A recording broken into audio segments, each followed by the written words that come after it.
या ब्रह्माच्युत शंकर प्रभृतिभिः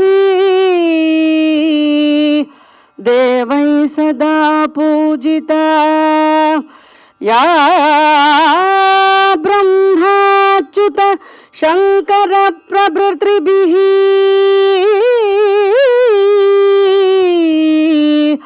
देवै सदा पूजिता सा मां पातु सरस्वती भगवती निःशेषजाड्यापः सा मां पातु सरस्वती भगवती निःशेषजाड्यापः।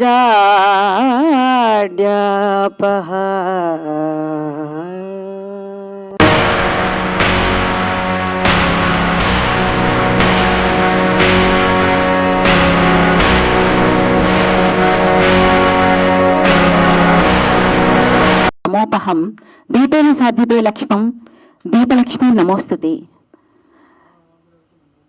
కూడా ఈ కావ్యరచనలు ఉండాలని మనస్ఫూర్తిగా కోరుకుంటున్నాము. వెంకట సిద్ధారెడ్డి గారు, మహి బెజవాడ గారు, అన్వేక్షకి పబ్లిషర్స్ వాళ్ళ తరపున అమెజాన్ సైట్ నుంచి నా యొక్క చేతుల మీదుగా స్వహస్తాల మీదుగా నేను వైవిఎస్ చౌదరి అండి, నా చేతుల మీదుగా ఆదిపాక ప్రభాకర్ మా అందరి చేతుల మీద కాకుండా రాసిన ఆయనకి మాత్రం బ్రహ్మాండమైన బ్లాక్ బస్టర్ అవ్వాలని, చేసిన వాళ్ళకి అద్భుతమైన బ్లాక్ బస్టర్ అవ్వాలని మనస్ఫూర్తిగా వాళ్ళు నిజంగా కోరుకుంటారు. కాబట్టి మీ చేతుల మీద రెండు సార్లు మీ చేతులు పెట్టండి. ఎక్కడ పెట్టండి ఇది?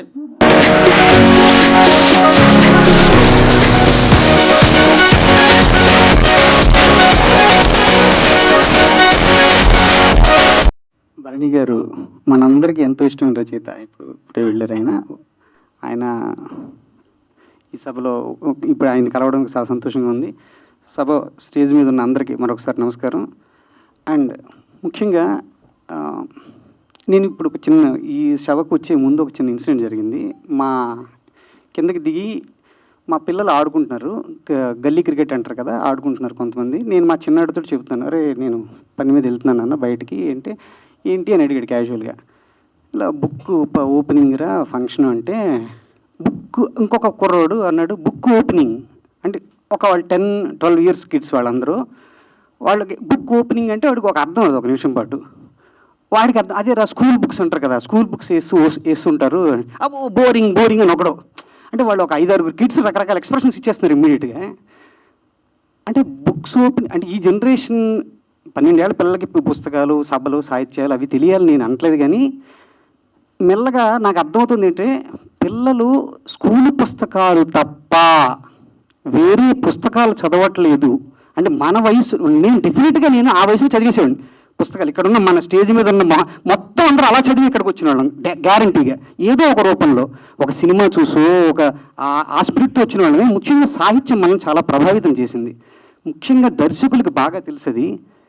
సాహిత్యం అనేది వాళ్ళకు ఒక విజువలైజేషన్ ఇస్తుంది. ఒక రాజు గుర్రం మీద టక వెళ్తున్నాడు, అతను వెళ్తుంటే కొంతమంది అనుచరులు అతను దూరం నుంచి గమనిస్తున్నారు, ఏదో అలా చెబుతుంటే మనం ఒక చిన్నప్పుడు అలా చదువుతున్నప్పుడు ఒక ఇమాజినేషన్ వరల్డ్లోకి వెళ్ళేవాళ్ళం. మనకు ఒక కనెక్ట్ ఉండేది, మనకి ప్రత్యేకించి మనకు మాత్రమే కనపడే ఒక లోకం కనపడేది అప్పట్లో. ఇప్పుడు డైరెక్ట్గా ఎప్పుడైతే దృశ్యం కేవలం పిల్లలు టీవీకి వాటెవర్ మొబైల్కి కనెక్ట్ అయిపోయారో వాళ్ళకి నాకు ఎక్కడో ఆ ప్రత్యేకమైన వరల్డ్ అనేది తగ్గిపోయిందేమో అని నాకు పర్సనల్గా అనిపిస్తుంది. అంటే పుస్తకాల యొక్క ఇది అంతలా తగ్గిపోతూ వస్తున్న ఈ సమయంలో నిజంగా చెప్పాలంటే ఒకప్పుడు కృష్ణదేవరాయలు గారిని సాహితీ సార్వభౌమని ఎలా అనేవారు. ఇప్పుడు పుస్తకాలు వేస్తున్న ప్రతి ఒక్కరిని, ముఖ్యంగా ఈ సంపాదకులు, వీళ్ళని ఖచ్చితంగా సార్వభౌమరాయలు కృష్ణదేవరాయల స్థితి వీళ్ళది ఖచ్చితంగా కలగాలని కోరుకుంటున్నాను నేను. నిజంగా సాహిత్య వైభవం అంటే ఇంతకుమించి ఏం లేదు. ఎంత గొప్ప సేవ ఇది. నిజంగా ఎన్నో పనులు చేసుకోవచ్చు, ఇప్పుడున్న ఏ టెక్నాలజీతోటి ఎన్ని పనులు చేసుకోవచ్చు. కానీ ప్రత్యేకించి ఈ పని పెట్టుకున్న ముఖ్యంగా వీరికి, ఈ అన్వీక్ష వాళ్ళకి మాత్రం నా మనస్ఫూర్తి కృతజ్ఞతగా తెలియజేసుకుంటాను. అండ్ ప్రభాకర్ గారికి అండ్ ముఖ్యంగా కదీర్ బాబు గారిని నాకు చిన్నప్పుడు ఒకనొక టైం నాకు కూడా పుస్తకాలు నిజాయితీగా చెప్తున్నాను, కొద్దిగా కొంచెం డిస్కనెక్ట్ అయ్యాను. సినిమాలు వచ్చేసిన ఇందులోకి వచ్చేసిన తర్వాత కంటిన్యూస్గా సినిమాలు చూడడం మొదలెట్టేసిన తర్వాత ముందు చదివాను మల్లాది గారివి, ఎండమూరి గారివి అవన్నీ చదువుకుని వచ్చానండి నేను కూడా. తర్వాత నామిని సుబ్రహ్మణ్యం నాయుడు గారి పుస్తకం చాలా రోజుల తర్వాత చదివాను నేను. తర్వాత నాకు కదీర్ బాబు గారు నాకు ఒక వ్యసనం అయిపోయాడు. ఆయన ప్రతి సంవత్సరం వర్షాలు పడే సమయంలో ఆయన పోలేరమ్మ బండలో 2-3 కథలు చదివితే కానీ నాకు అసలు ఆ వర్షాకాలం గడవదు. నాకు ఒక ఒక్కసారి మీరు అంతే తెలిసే ఉంటుంది పోలేరమ్మ బండ గురించి అందరికీ ఇక్కడ డెఫినెట్గా. మిమ్మల్ని మీ గత స్మృతులకు జుట్టుపట్టుకు లెక్కెళ్ళిపోతాడు ఆయన అసలు, జస్ట్ 2-3 అక్షరం నుంచి అంతే. సో అంత బాగుంటాయని. సో అలాగే ఆయన వస్తున్నారని తెలిసి కొంత ఇదితో వచ్చాను. నాకు ఎంతో కన్విక్షన్, అంటే ఆయన నిర్భీతి, సినిమా తీయడంలో నిర్భయం అనే వ్యక్తి నాకు కనపడితే కనుక చౌదరి గారు కనపడతారు నిజంగా. అంటే భయం లేకుండా సినిమా తీయడం అనేది ఆయనకు అనిపిస్తుంది. అంటే ఎవరైనా భయపడతారు సినిమా విషయంలో, ఆయన అంటే నేనే అన్నీ ఆయనే అయ్యి నిజంగా మోసి సినిమాని ఆయన తీసుకొస్తారు. సినిమా ఆయన బిడ్డ నిజంగా ఆయన. సో అలాంటి దర్శకుడితో నేను స్టేజ్ పంచుకోవడం చాలా సంతోషంగా ఉంది. అండ్ కమింగ్ టు ప్రభాకర్ గారు, ఈయన నాకు జర్నలిస్ట్ అని తెలుసు, రచయితగా తెలుసు, దర్శకుడిగా తెలుసు, నిర్మాతగా తెలుసు. ఇన్ని క్రాఫ్ట్లు చేస్తూ ఒక స్నేహితుడిగా ఏ సందర్భంలోనూ కూడా ఏ ఫంక్షన్కి ఏదైనా మా స్నేహితుల మధ్యలో జరిగే ఏ ఫంక్షన్కి మిస్ అవ్వకుండా వస్తాడు ఆయన. అంటే ఎంత పనిలో ఉన్నా ఒక స్నేహానికి ఆయన ఇచ్చే విలువ చాలా గొప్పది. ఆయన ఒక as a human being also very good. మీకు ఖచ్చితంగా ఆయన పుస్తకాలు ఈ మాట ఎందుకు చెప్తానంటే స్నేహితులకి ఇచ్చే ఇంపార్టెన్స్ని బట్టి ఆయన లోపల ఆయన అంటే మానసిక కాంటాక్ట్స్ అర్థమవుతాయి, మానవ సంబంధాలు ఎలా ఉంటున్నాయి మీకు అర్థమవుతున్నాయి కదా. అలాంటి మనిషి రాస్తున్న పుస్తకం ఇది. ఎందుకంటే గదిలో ఏ మనిషి ఎలా ఉంటాడో నాకు తెలియదు, కానీ మనతో ఎలా ఉంటాడో అట్లీస్ట్ గెస్ చేయగలం కదా. అలాంటి మనిషి రాస్తున్న ఈ పుస్తకం ఒక 4 కథలు చదవండి కనీసం అని చెప్పాడు ఆయన. నేను నిజంగా 4 కథలే చదివాను, నాకు చాలా బాగా నచ్చాయి. మీరు కూడా నచ్చి ఆ సర్ప్రైజ్ని ఆనందాన్ని ఖచ్చితంగా పొందాలని ఐ రిక్వెస్ట్ ఎవ్రీబడి. మళ్ళీ భాష వచ్చేసింది సరే. నేను అందరినీ కోరుకుంటుంది ఏంటంటే ఖచ్చితంగా పుస్తకం చదవండి.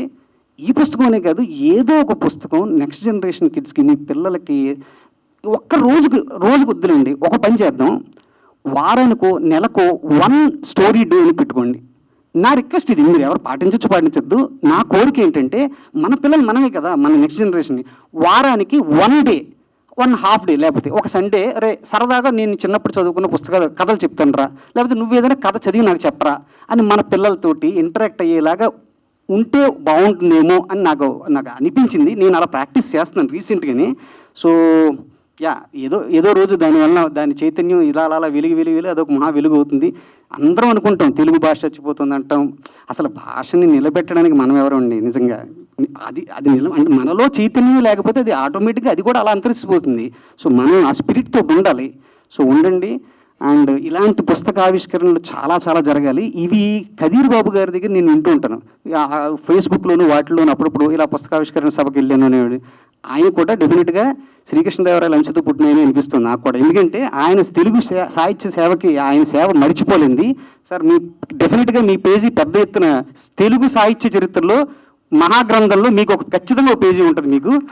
సో ఇలా ఈయన కూడా ప్రభాకర్ గారు కూడా త్వరలో ఆయన కూడా ఒక మంచి పేజీ కొట్టేయాలని కోరుకుంటున్నాను నేను. ఖచ్చితంగా ఈ పుస్తకం త్వరలోనే పునర్ముద్రణకు రావాలని, మనందరి సహకారం దానికి ఉంటుందని. సహకారం అంటే ఏం లేదు, పుస్తకం చదివి బాగుంది అనుకుంటే పక్క వాళ్ళకి చెబుతాం, ఆ విషయం 10 మంది ద్వారా మౌత్ పబ్లిసిటీ అంతే అండి. సో ఖచ్చితంగా ఇది జరగాలని ఈ నిర్మాతలకి, అంటే మా సినిమా నిర్మాతల భాషలో ఈ నిర్మాతలకు చాలా లాభాలు వచ్చి ఈయనకి మంచి పేరు వచ్చి అందరూ సంతోషంగా ఉండాలని, ఈ పుస్తకాలు త్వరలోనే మరో పుస్తకం వేయాలని. చాలా ఎక్కువసేపు మాట్లాడాను, ఐఎమ్ సారీ సమయం ఎక్కువ మాట్లాడినందుకు. Thank you so much. నాకు ఈ అవకాశం ఇచ్చిన యాంకర్ గారికి, ప్రభాకర్ గారికి, మరలా సభలో ఉన్న అందరికీ కూడా మనస్ఫూర్తిగా నమస్కారాలు తెలియజేసుకుంటూ thank you so much. Shri Aripaka Prabhakar గారు, అసలు పుస్తకానికి ఆ టైటిల్ పెట్టగానే నేను చాలా ఆనందపడ్డాను. భావయామి. ఒక్కసారి మీ కరతాళ ధ్వనులు గట్టిగా. కథ ఇందాకనే ఆత్మీయులు తనికల భరణి గారు చెప్పారు. కథన శైలి, అలాగే ఈ రోజుల్లో పుస్తకాలు చదవటం అనేది తగ్గిపోతుంది. ఇటువంటి నేపథ్యంలో దీన్ని ఆవిష్కరించగలుగుకోవటం అనేది ఒక అనిర్వచనీయమైన అనుభూతి. అందుకు అభినందనగా ఒక చిన్న మాట చెప్తున్నాను. కాలము నిల్వబోదు క్షణకాలము, మృత్యువు చేతిలోని కూజాలము, నిల్వజాలని నిజాలము, ఎప్పటికేమో చెప్పగా జాలము, కాన ఎందుకిక జాలము. కాలము విలువ తెలుసుకొని కాల నిబద్ధత అంటే కథకి కథ, కథనము, సమయము, సందర్భము, జన సరళత్వం, జనాలకి వీటిని పదము యొక్క రంగు, రుచి, వాసన ఇవి త్రివర్ణ పతాకంలాగా, త్రిపథకలాగా తన రచనలో చొప్పించేవాడు మా మిత్రుడు ఆరిపాక ప్రభాకర్ గారు. వారికి ఒక చిన్న పద్య సమర్పణ చేసి నేను ముగిస్తున్నాను. పదము రంగు రుచులు బాగుగా పసిగట్టు, పదము రంగు రుచులు బాగుగా పసిగట్టు, ప్రజల నాడి బట్టి రచన గట్టు, ప్రజల నాడి బట్టి రచన గట్టు, కథన శైలి హృదుల కమనీయమై పట్టు, కథన శైలి హృదుల కమనీయమై తట్టు, ఆరిపాక రచన, ఆరిపాక రచన అంతె నెట్టు, ఆరిపాక కథలకంతె నెట్టు. నమస్తే, ధన్యవాదాలు. ఈ రచయిత ప్రభాకర్ ఆరిపాక నాకు తెలీదు, పరిచయం లేదు.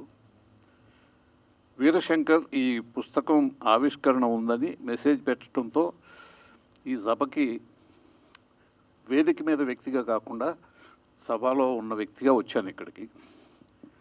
ఇప్పుడు హఠాత్తుగా నన్ను ఇలా మాట్లాడే ప్రమాదంలోకి నెట్టిన వ్యక్తి ఎవరో నాకు తెలియాలి. ఫస్ట్ ప్రభాకరా లేకపోతే అన్విక్స్కి వెళ్ళ, ఎవరండి చెప్పండి? ప్రభాకర్ అట. ఆయన పరిచయం లేకపోయినా నన్ను పిలిచారు, బహుశా ఎవరో చెప్పి ఉంటారు. Thank you Prabhakar. ఇప్పుడు సడన్గా నన్ను పిలవటం వల్ల ఒక అడ్వాంటేజీ, ఒక డిసడ్వాంటేజీ ఉంది. అడ్వాంటేజ్ ఏంటంటే ఈ పుస్తకం ముందుగా నా చేతికి రాని కారణంగా ఎక్కువ మాట్లాడక్కర్లేదు, తర్వాతే చదివిన తర్వాత మాట్లాడాలి. డిసడ్వాంటేజ్ ఏంటంటే ఏమాత్రం ప్రిపరేషన్ లేకుండా ఇక్కడికి రావటం అనేది కొంచెం వణుకు పుట్టించే వ్యవహారం. కాబట్టి ఉన్నంతలో ఈ అవకాశం నాకు ఇలా లభించటం ద్వారా ప్రభాకర్ ఆరిపాకకి ఇంకో విషయం చెప్పాలి. నేను బహుశా ఒక 6 నెలల ముందు కనుక ఈ పుస్తకం ఇతను తెచ్చుంటే నాకంటే సీనియర్ అయి ఉండేవాడు. నా పుస్తకం డిసెంబర్లో వచ్చింది. సో కొంచెం సీనియారిటీ పోగొట్టుకున్నాడు. ఇప్పటికీ నేను చెప్పగలిగింది ఏంటంటే ఈ కథా సంపద తెచ్చిన ప్రభాకర్ ఆరిపాకకి శుభాకాంక్షలు, అభినందనలు, ఆశీస్సులు. అందరికీ నమస్కారం. అన్ని సింహాలు, ఏనుగులు, పెద్ద పెద్ద మదగజాలు ఉన్నాయి స్టేజ్ మీద. మీరు లయన్ సార్, వైస్ మీరు లయన్ సార్. సార్ అయితే బాబాయ్ ఆమె ఎంత మంచి పుస్తకం అంటే నేను చదివాను. నాకు ఆరిపాక ప్రభాకర్ గారు చాలా మిత్రులు. ఆయన సినిమా రామం రాఘవంలో మొత్తం అసలు సమర్పణ స్టార్ట్ చేసిందే అక్కడి నుంచి. వాళ్ళ మేనలుడు పృథ్వీ గారి ద్వారా నాకు బాగా పరిచయం. ఎంత బాగా రాశాడు అనే దానికి నేను చదువుతూ ఉంటే నాకు ఎంత బాగా అనిపించిందని రాత్రిపూట స్టార్ట్ చేస్తే పొద్దున్న కల్లా అయిపోయాయి.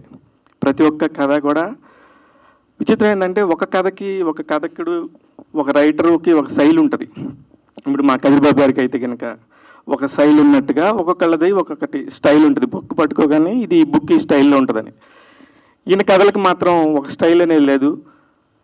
ఓల్డ్ స్టైల్ ఉంది, ఒక 20 ఏళ్ళ కిందటిది, 25 ఏళ్ళ కిందటిది, ఇప్పుడు లేటెస్ట్గా ఏం జరుగుతుంది, ఇట్లాంటి రకరకాల కథలన్నీ కలిపి ఒక కుప్పబోసి ఒక దగ్గర పెట్టాడు. కానీ అందులో ఉన్న ఈ ట్రెండింగ్ కథకి ఉన్న పేరు మాత్రమే భావయామి అని ఇప్పుడు పెట్టారు, ఈ బుక్కి పెట్టారు. చాలా నచ్చింది ప్రభాకర్ గారు. మీ శైలి ఎంత బాగుందంటే ఖచ్చితంగా ఎక్కడొకక్కడ మన చుట్టాలను, మన స్నేహితులను, మన వాళ్ళను, మనల్ని మనం తరచి చూసుకుంటాం. అంత బాగుంది. అందుకే ఇవి మానవత్వపు విలువలు ఉన్న పుస్తకం. ఇది ఖచ్చితంగా చదివితే బాగుంటుంది. ఇందాక నుంచి అందరూ అంటున్నారు, కానీ మా సినిమా భాషలో చెప్పాలంటే నిర్మాత బాగుంటే సినిమాలు బాగుంటాయి. అలాగే అన్వీక్షకి లాంటి వాళ్ళు వచ్చినప్పుడు నాకు బాగా తెలుసు. వాళ్ళు వెంకట్ అండ్ మహి గారు చాలా, అంటే డబ్బు సంపాదించడానికి అనేక మార్గాలు ఉన్నాయి. ఆ మార్గాలు కూడా వాళ్ళకి తెలుసు. కానీ అవన్నీ కాదు, సమాజానికి మనం ఏమైనా చేయాలి, అక్షరానికి మనం ఏమైనా చేయాలి. ఆ అక్షరంతో పాటు మనం ఎంత ట్రావెల్ చేయగలం, పరిగెత్తినంత దూరం పరిగెత్తుదామని ఒక టార్గెట్ స్టార్ట్ చేశారు.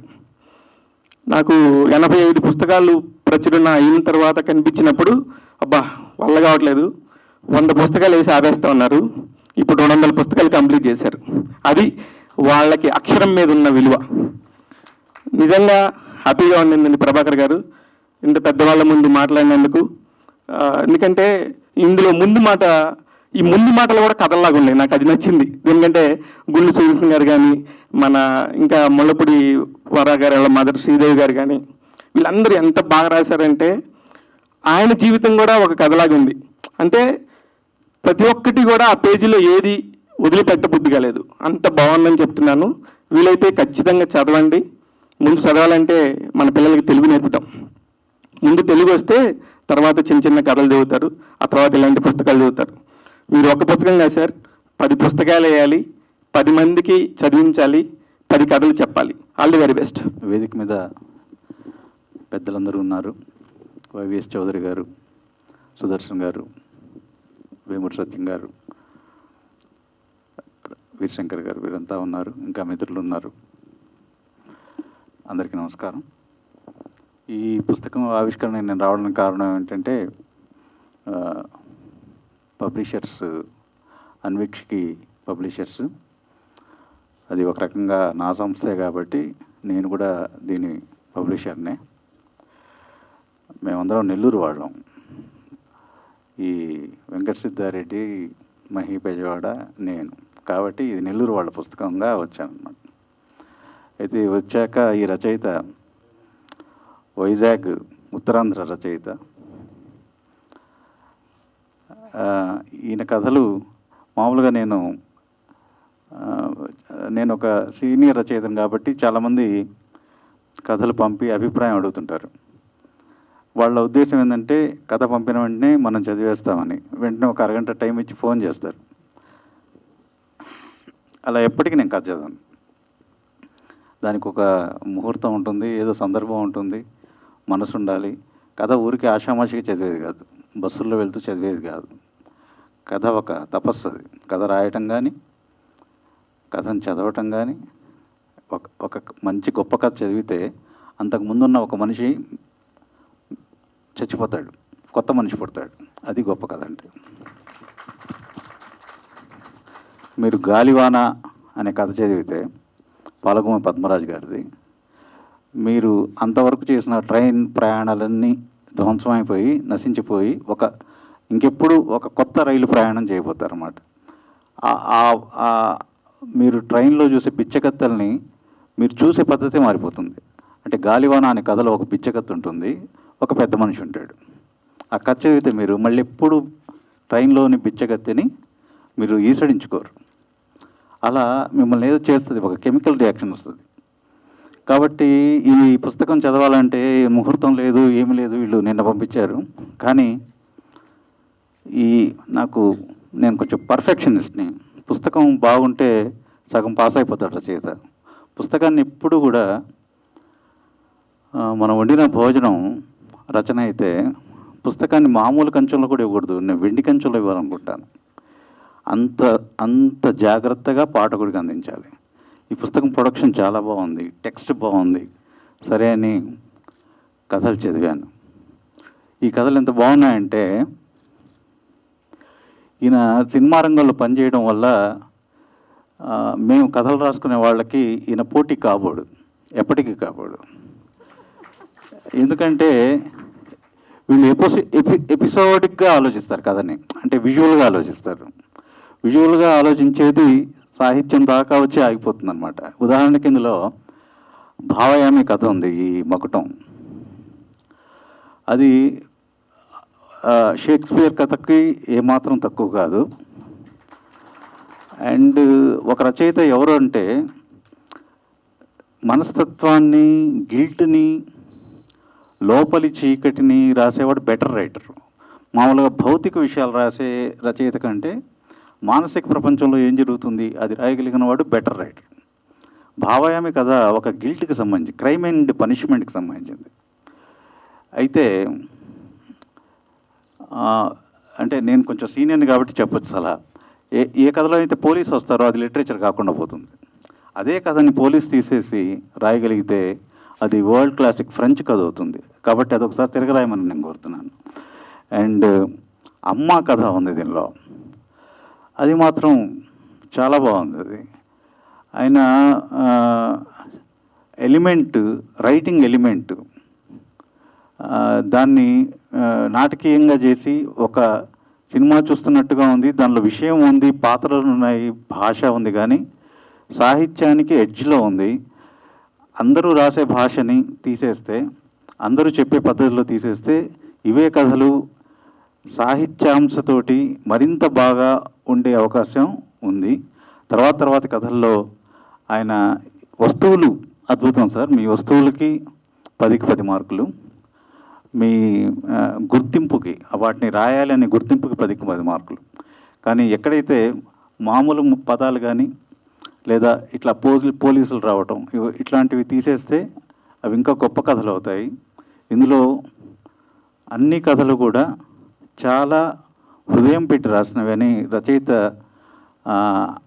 అంతః సంస్కారాన్ని చూపిస్తాయి కథలు. అందుకు ఇట్లాంటి సంస్కారం ఉన్న వ్యక్తి కథారచనలో ఉండటము, కొనసాగటం చాలా ముఖ్యమని భావిస్తూ కథా ప్రపంచంలోనికి ఆరిపాక ప్రభాకర్ గారిని ఆహ్వానిస్తున్నాను. ఇందాక మిత్రులు చెప్పినట్టు వీళ్ళు ఎందుకు ఈయన రచయిత అయ్యాడు, ఇందాక నుంచి ఆయన మొత్తుకుంటున్నాడు పుస్తకాలు చదివించండి పిల్లల చేత, బుక్ రిలీజ్ అంటే ఏంటంటున్నారని. వీళ్ళ నేను ఆఫీస్లో వచ్చే ముందు ఈ పుస్తకం పట్టుకుని వెళ్తుంటే ఎక్కడికి అంటే మా కలీగ్ రెంటాల జయదేవ గారు ఇట్లా ఆరిపాక ప్రభాకర్ గారి పుస్తకం అంటే, ఈ అబ్బాయి సూరిబాబు గారి అబ్బాయా అన్నాడు. ఏమో నాకు తెలీదు, చూడాలంటే చూసాం ఇద్దరం. సూరిబాబు గారి ప్రస్తావన, అరే సూరిబాబు గారి అబ్బాయి, ఆయన చాలా బహుముఖ ప్రజ్ఞాశాలి అని వాళ్ళ నాన్నగారి గురించి మాట్లాడుకున్నాం. వాళ్ళ నాన్నగారు చాలా రచనలు చేశారు. వాళ్ళు ఈ లోపల ఈయన రాశారు 30 పత్రికలు మా ఇంటికి వచ్చేవి అని.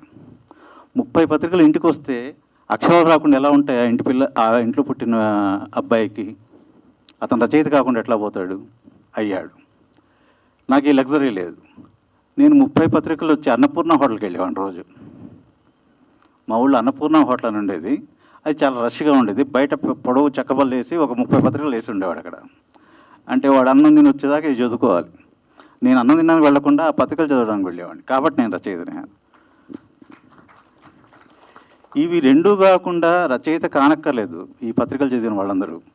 కానీ ఒక సంస్కారం వస్తుంది. ఈ బిచ్చగాళ్ళందరినీ కాల్చేయాలి, పేదవాళ్ళందరినీ గుడిసెలు ఖాళీ చేయించాలి, నేరస్తులందరికీ గబగబా శిక్ష వేయాలి. నేరస్తులందరికీ గబగబా ఎందుకు వేస్తారండి శిక్షలు? వేసేయాలనుకోకూడదు. అతను జడ్జి అయ్యి వీడు నేరం ఎందుకు చేశాడని ఆలోచిస్తే, కొందరికి ఎందుకు శిక్ష పడుతుందని ఆలోచిస్తే మళ్ళీ ఆయన కథల్లోంచి భావయామి నుంచే వస్తున్నాను. క్రైమ్ అండ్ పనిష్మెంట్కి కూడా క్యాస్ట్, క్లాస్ అన్నీ మనం చూస్తున్నాం. ఆ క్లాస్లో నుంచి శిక్ష వేసే జడ్జిగా కాకుండా మానవత్వంతో ఆలోచించే జడ్జిగా అవ్వాలంటే పుస్తకాలు చదవాలి. మానవత్వంతో పనిచేసే సాఫ్ట్వేర్ ఇంజనీర్గా, డాక్టర్గా ఫీజు కట్టలేని బాబు అంటే తర్వాత చూద్దులే. ఆత్రే ఒక డైలాగ్ రాశారు, డబ్బు ఇవ్వలేనండి అంటే డబ్బుదే ఉందిలేండి, ముందు జబ్బు తగ్గనివ్వండి అంటది సావిత్రి. అలాంటి డాక్టర్లను చూస్తున్నామా? అలాంటి డాక్టర్లు ఎప్పుడు అవుతారు? మనం పుట్టిన వెంటనే నీట్ అనకుండా 4 పుస్తకాలు చదివితే నీట్ ర్యాంక్ తెచ్చుకొని కూడా పుస్తకాలు చదివి కాస్త మంచి డాక్టర్ అవుతాడు వాడు. ఫీజు ఇవ్వగలిగే వాడి దగ్గర ఫీజు తీసుకుని, ఇవ్వలేని వాడి దగ్గర కొంచెం తర్వాత ఇవ్వని చెప్పేటట్టుగా. మానవ సమాజాన్ని కఠినంగా చేయకూడదు మనం.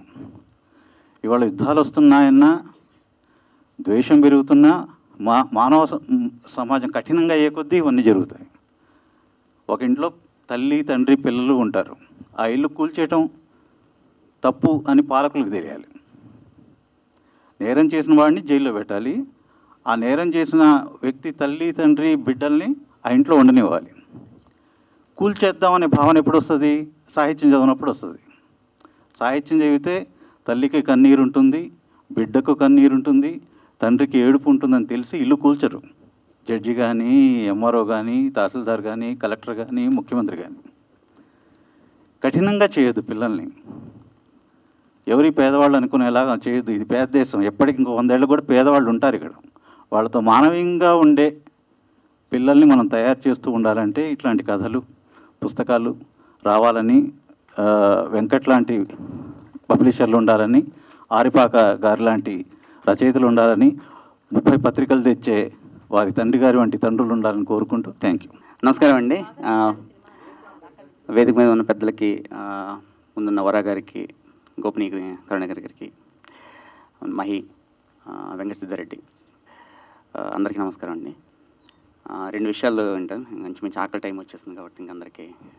సో ప్రభాకర్ గారి గురించి మాట్లాడాలంటే నాకు 15 సంవత్సరాలుగా మిత్రుడండి.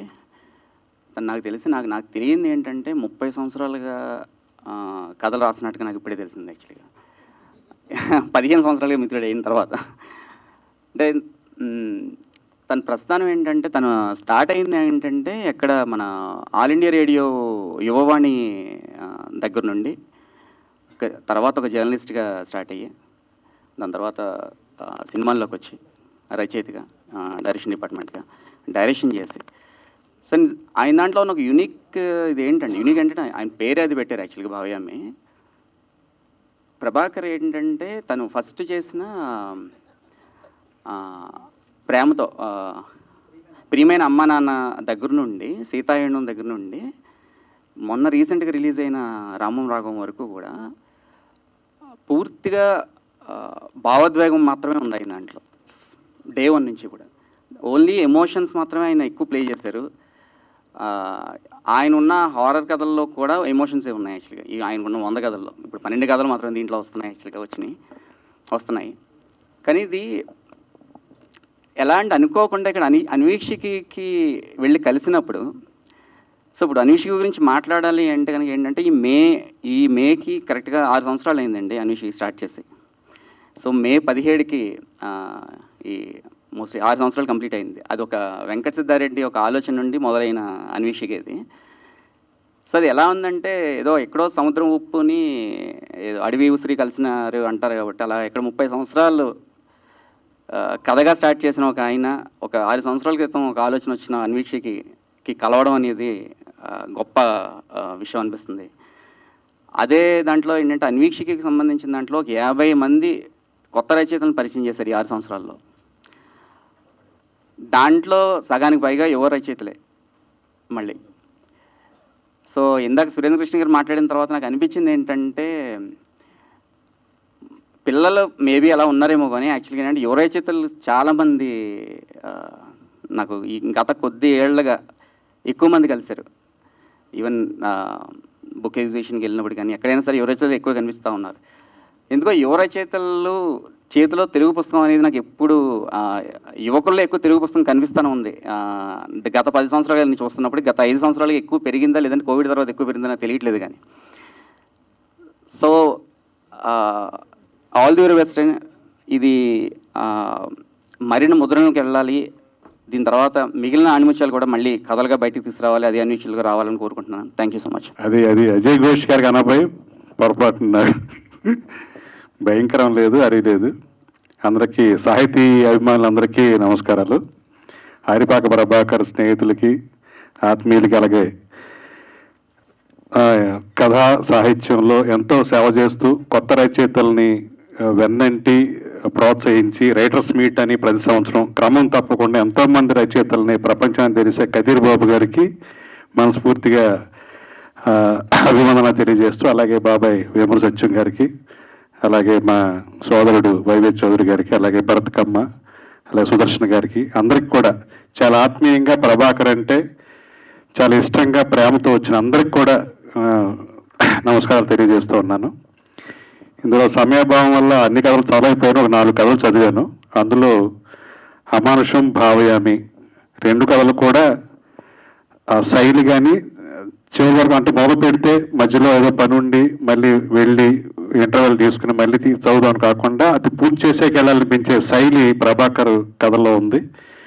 సో భావయామి అయితే ఒక సినిమా స్క్రిప్టే చేయొచ్చు అనిపించింది. చాలా ఆల్టర్ పర్సనాలిటీతో కొత్తగా ఉంది. తనకు తనే శత్రు, అది సస్పెన్స్ లాంటిది నేను చెప్పకూడదు.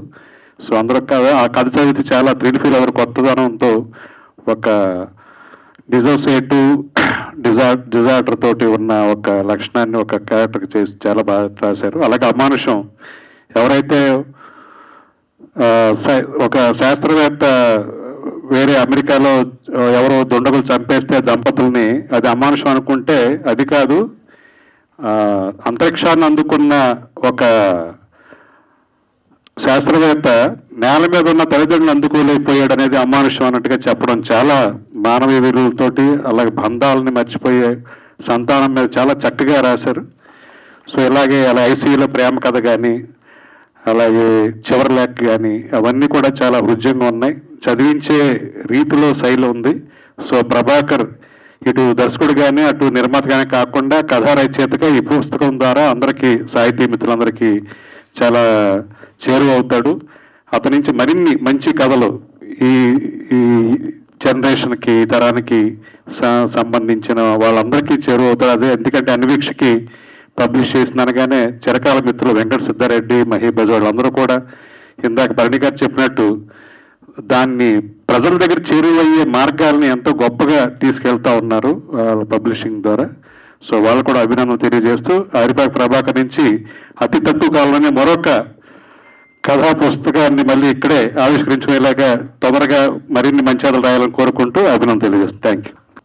రాగానే అందరూ జనరల్గా ఏ సభకి వెళ్ళినా వేదిక మీద కూర్చోవాల్సి వచ్చిన ప్రతి సభలోనూ నేను కొంచెం సుదర్శన్ గారి డిసిప్లిన్ అండి, పంక్చువల్ అండి, చాలా ముందు వచ్చేస్తారండి అని చాలామంది జనం చెప్పుకోవడం విన్నా. అసలు విషయం ఏంటంటే పోడియం హైట్ ఎంత, వేదిక మీద ఉన్నటువంటి గెస్టులు మా సైజు మా బ్రదర్స్ ఎంతమంది ఉన్నారు, ఇవన్నీ చూసుకుని దాన్ని బట్టి కొంచెం నేను ఇక్కడికి రావాలా అక్కడే మాట్లాడాలా ఇవన్నీ డిసైడ్ చేసుకుని చాలా వ్యూహం ఉంటుంది అందులో. ఈ వ్యూహాన్ని అమలుపరుస్తుంటాను. వైవిఎస్ చౌదరి గారు అక్కడ మాట్లాడమన్నారు కానీ పక్కన ఆయన వచ్చి నుంచున్నారు అనుకోండి, నా పరిస్థితి ఏంటి, ఆ పక్కన ప్రభాకర్ నుంచి ఉంటే ఇవన్నీ ఉంటాయిగా, ఆ లెక్కలన్నీ వేసుకుని మొత్తానికి చాలా సంతోషం. సభకి నమస్కారం. వేదిక మీద ఇప్పుడు ఒకటి అడిగారు వైఎస్ చౌదరి గారు, అంటారు ఏమన్నా స్లిప్ ఉందా, స్లిప్ ఒకటి పెట్టుకున్న వాళ్ళు ఇక్కడికి రావాలి, ఇది కనపడకుండా. ఎందుకంటే ఈ స్లిప్లు మనకి నెర్వస్నెస్ వచ్చినప్పుడల్లా దీని మీద ఒకసారి స్లిప్ మీద చెయ్యేసి ఇలాగ ఒకసారి కొట్టుకోగానే ఎక్కడ లేని ఉత్సాహం, విశ్వాసం అన్నీ వస్తాయి. వైవిఎస్ చౌదరి గారు ఇక్కడ గుర్తు చేస్తూ అయితే ఒకటి చెప్తాను. ఒక మంచి మాట ఇక్కడ ఆయన అన్నది, ప్రభాకర్ గురించి ఒక మాట చెప్పేసి, ఆయన ప్రభాకర్ మిత్రుల్ని పలకరిస్తాడు, గురువుల్ని ఆరాధిస్తాడు, స్నేహితుల్ని పలవరిస్తాడు, ఆత్మీయుల్ని పలవరిస్తాడు. ఆయన అక్షరం కన్నా ఎక్కువగా ఆయన వ్యక్తిత్వాన్ని ప్రేమించే వ్యక్తులందరూ ఇవాళ వేదిక మీద ఉన్నారు. వీళ్ళందరూ ఆయన అక్షరంతో పాటుగా అంతకన్నా ఎక్కువగా వ్యక్తిత్వాన్ని ప్రేమించే వ్యక్తులే. ఇది ప్రారంభం అవటానికి కొన్ని నెలల ముందు నుంచి అతను కార్యక్రమాన్ని ప్రారంభం చేసుకుంటూ వైవిఎస్ చౌదరి గారు, కదీర్ బాబు, విజయ్ ఘోష్ గారు, అసలు ఈ పేర్లన్నీ తను నిరంతరం వీరశంకర్ గారు చెప్తూనే ఉన్నాడు. ఆ పలవరింత అసలు ఐఎమ్ ఇన్ టెన్షన్ అంటే ఈయన ఇంటెన్షన్ వెరీ గుడ్, అటువంటిప్పుడు ఐఎమ్ ఇన్ టెన్షన్ ఏంటని నేను అడిగాను. ఎంత ఇంటెన్షన్ గుడ్ అయినా లోపల వీళ్ళందరినీ తీసుకొచ్చి ఒక వేది మీద కూర్చోబెట్టాలి, వాళ్ళందరూ ఆశీస్సులు. అది నేను ఇప్పుడు వాళ్ళందరూ ఇంతమంది ఇంత ఆత్మీయంగా నీ కోసం వస్తున్నారు, అభినందనలు ఇస్తున్నారు, ప్రశంసిస్తున్నారంటే కాదు సార్, అవన్నీ నాకు ఆశీస్సులు అన్నాడు వినమ్రంగా. ఎందుకంటే అది ఇక్కడ సభలో అతను చెప్పేది కాదు, ఇది ప్రైవేట్ టాక్స్లో మాట్లాడేటప్పుడు ఏం మాట్లాడతామో, ఎవరు విననప్పుడు మనం ఏం మాట్లాడతామో, ఎవరు విననప్పుడు మనం ఏం చేస్తామో, అదే కదా మన వ్యక్తిత్వం. అది ప్రభాకర్ వ్యక్తిత్వం. సో వీళ్ళందరూ ఇక్కడ ఉన్నారంటే ఊరికే వచ్చేసి ఇక్కడ నుంచోలేదు. వైవిఎస్ చౌదరి గారు మాట చెప్పాలి. ఆయనకు ఒకసారి నాకు కొన్ని మనుషులకి ఏదైనా అవకాశం అండి అంటారు, కొందరంటారు ఇది నాకు ఒక అదృష్టం అండి అంటారు.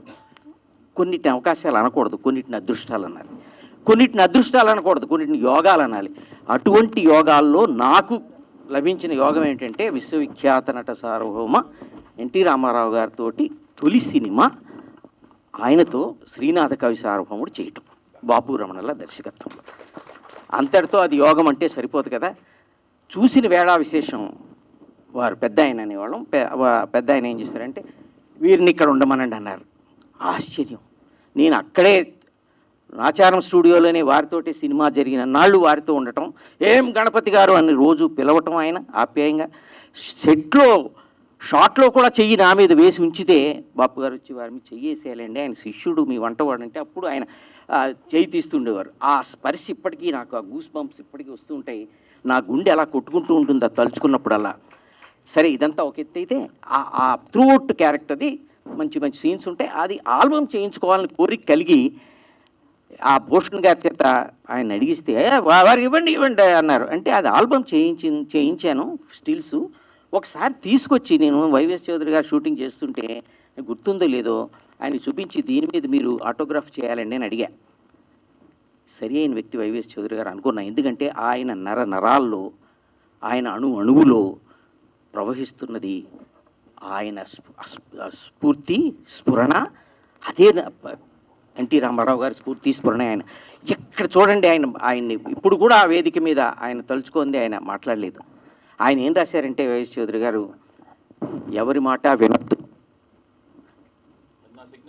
ఆ సిగ్నేచర్, ఆయన ఆటోగ్రాఫ్, ఆయన సంతకం, ఆయన పేరు రాయటం కాదు, ఆయన రాసింది ఆటోగ్రాఫే, ఎవరి మాట వినొద్దు. అది ఏకవాక్య మహాకావ్యం. ఎందుకంటున్నానంటే కొన్ని వందల పుస్తకాలు వ్యక్తిత్వ వికాసాలు రాయొచ్చు, కానీ ఇది ఒక్క వాక్యంలో అది వ్యక్తిత్వ వికాసం. ప్రభాకర్ కూడా ఆయన శిష్యుడిగా ఆయన అదే చెప్పారు, ఎవరి మాట వినొద్దు. ఆ నీలో ఉన్న దర్శకుడిని మర్చిపోకండి. సార్ అన్నగారు, ఈ జీవితంలో ఎవరి మాట వినరు, ఎవరి మాట వినరు. వాళ్ళు కన్వీనియంట్గా ఉన్నప్పుడు విన్నట్టు నటిస్తారు, కన్వీనియంట్గా లేనివేమో ఇంకోళ్ళ మీద తోసేస్తారు. అందుకని నా సీతారాముల కళ్యాణం చూడటం రండి సినిమా, నా ఫస్ట్ సినిమా రిలీజ్ అయినప్పుడు నాగార్జున గారి ఫ్యాన్ ఒక ఆయన నన్ను వచ్చి సంజయ్ 35లో నా ఫస్ట్ ఫిలిం రిలీజ్ అయిన తర్వాత నాగార్జున గారి సీనియర్ ఫ్యాన్ ఒక ఆయన, ఒక ఇంగ్లీష్లో మాట్లాడే ఒక ఫ్యాన్ ఒక ఆయన వచ్చి నన్ను ఆటోగ్రాఫ్ అడిగినప్పుడు ఏమి ఇవ్వాలి ఆటోగ్రాఫ్, నా ఫస్ట్ ఆటోగ్రాఫ్ అని ఆలోచించుకుని నేను ఎవ్వరి మాట వినొద్దు అని కాసేపు ఆలోచించుకున్న తర్వాత ఫస్ట్ రాసిన ఆటోగ్రాఫ్ అదనమాట, ఎవ్వరి మాట వినొద్దు. ఎందుకంటే ఎవరి మాట వినరు, నటిస్తారు. ప్రేమలో కూడా అంతే, ఇష్టం లేని పని చేసేటప్పుడు కూడా అంతే అలా చెప్పి మా ఇంట్లో వాళ్ళు ఒప్పుకోవట్లేదని అవాయిడ్ చేసేస్తారు, వాళ్ళ మీద వేస్తారు, లేదని అలా చేస్తారు. కాబట్టి అది ఊహించుకుని అలా చేసి ఎవరి మాట వినొద్దు అని రాసి వైవిఎస్ చౌదరి. అది సీతయ్య సినిమా వచ్చే టైంకి దాన్ని ట్యాగ్ లైన్ చేయడం జరిగింది, ఎవ్వరి మాట వినడు సీతయ్య అని చేయడం జరిగింది.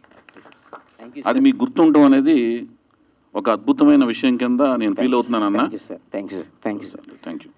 తర్వాత ఇందాక ఒకసారి అండి, మీ చాలా అద్భుతమైన ఆ పెద్ద బారు దాంట్లో ఎన్ని టావులో నాకు తెలియదు, కానీ ఎన్ని టావులో నాకు కనపడుతున్నాయి, అది మీకు చెప్పను నేను. అయితే ఆయన మన గురువు అని ఆయన ప్రసంగంలో, ఆరిపాక ప్రభాకర్ గారి ప్రసంగంలో, రచయిత ఆరిపాక ప్రభాకర్ గారి ప్రసంగంలో నన్ను గురువుగా సంబోధించాడు. సినిమా ఫీల్డ్లోనండి ఎక్కడైనా కూడా సినిమా ఫీల్డ్లో ప్రత్యేకించి గురువులు అనేవాళ్ళు ఉండరండి. గురువు అంటే ఏంటంటే విద్యాబుద్ధులు నేర్పేవాళ్ళు గురువు అండి. ఏదైనా ఇది ఇలా చేయాలి, ఇలా చేయకూడదని మనకి స్కూల్లో టీచర్లు వాళ్ళు చెప్తారు. సినిమా ఫీల్డ్లో అలా చెప్పరండి, వాళ్ళు చేసుకుంటూ వెళ్తుంటారు. డైరెక్టర్లు, అసిస్టెంట్ డైరెక్టర్సు అందులోంచి సంగ్రహించి దాంట్లోంచి గ్రహించి తర్వాత డైరెక్టర్లు అవుతారు.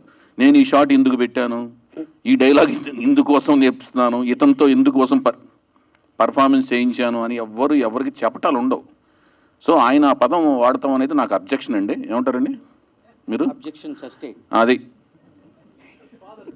అమ్మయ్య, మా సహోదరుడైన ప్రభాకర్ ఆరిపాక గారు రచయిత, బహుముఖ ప్రజ్ఞాశాలైన రచయిత గారు కూడా ఒప్పుకున్నారు. నాకు ధన్యవాదాలు ప్రభాకర్ గారు.